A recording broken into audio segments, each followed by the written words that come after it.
napakaraming mga lalaki ngayon dito sa Pilipinas at hindi sa Pilipinas, maging saan man parte ng mundo, ang kanilang ikinabubuhay ay lokohin ang mga OFW.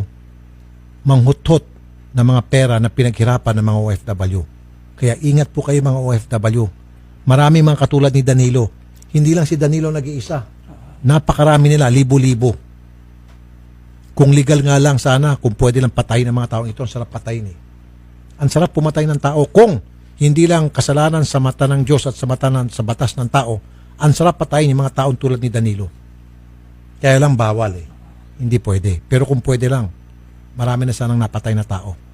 Tsaka kadalasan OFW na bibiktima kasi alam nila vulnerable, malayo sa pamilya, Exactly. kailangan na makakausap. So doon sila pumapasok. Doon eh, dahil alam nila ito mga OFW natin malulungkot.